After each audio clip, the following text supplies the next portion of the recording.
Hi, I just want to do a quick tutorial on how to get Cubase onto an Atari ST. So the first thing I do is I start off with a Hatari, in this case on a Windows box. And if you use the F12 key, if I'm in the window, then you can set the system up.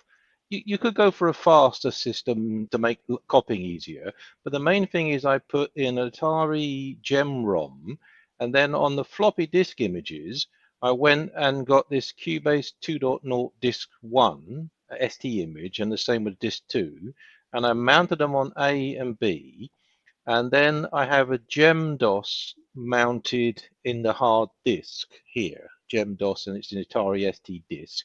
So you might say, well, where do I get those images from? Well, here you can get them from Atari Mania, and I'm using 2.0 because that one, the crack is pretty good on it and seems to work. On the later versions, there seems to be some issues. So let's go back to the Atari per se. So back to menu. Okay. And what you can do is you can open up your A and your B. Okay. Move those a little bit like that. And then you can open up a C. Hang on. I forgot you have to remember the machine is emulating a slow machine. So you open your C drive and you create a Cubase directory, one I've done already earlier. And then you copy this stuff into here, and that at least allows you to have a complete copy of the program in one place. Unfortunately, on a real Atari, this doesn't seem to work if you boot it from the C drive. I don't really. Let's try it on the emulated Atari. Is there a way of configuring the screen to be high res? Oh, mono. Look, there we are. Okay, so this should now go to the high res. Emulated must be, yes, sure. Restart. Please use at least, yeah, okay. So what this says is on a real physical Atari, 1.04 is the better TOS to use.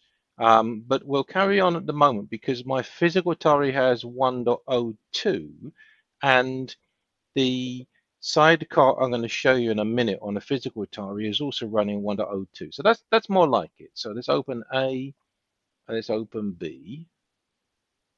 Come on, you can do it. Okay. And it's not a bad set of emulation. And you can run MIDI off these things. You can put a MIDI device on your PC and you can emulate the MIDI. So now we'd open the hard disk C and we would go into the Cubase there and we drag and drop the stuff across. On the C Atari ST, we have a disk, and underneath that we have a Cubase, and those are the files. So what we can do is we can copy the contents of the disk to an HD folder in the root of your SD card. And if we do that, then when we boot up the Atari, we should be able to run code off it. But just for completeness, let's get that out of the way there. I always forget that's the close.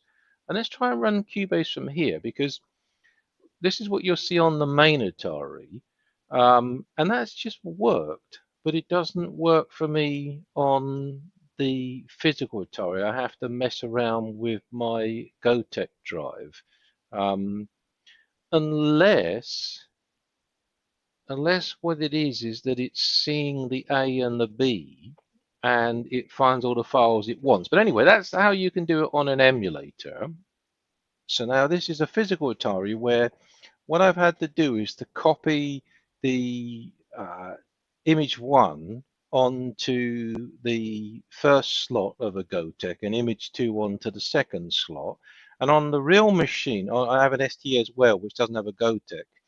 If I try and run directly from the side card, it doesn't seem to work. I have to put it off a physical drive. So it comes up and running, and that's great. So that's basically how I did it. On the emulator, you can see that we can somehow just run the program under Hatari and it kind of just works. On the physical Atari, I haven't managed yet to get the program to run directly off Sidecart on the C drive, but it does work if I copy those or disk one onto a Gotek or onto a physical hard disk on my physical floppy disk on my STE, and then I can basically transfer the code off the web onto a real Atari and use it that way. So, or you can have fun on Hatari, which is pretty neat. So I hope you found that useful. And if you have any questions, feel free to ask. Happy fun playing with your real Atari. Yeah, okay, cheers, bye-bye.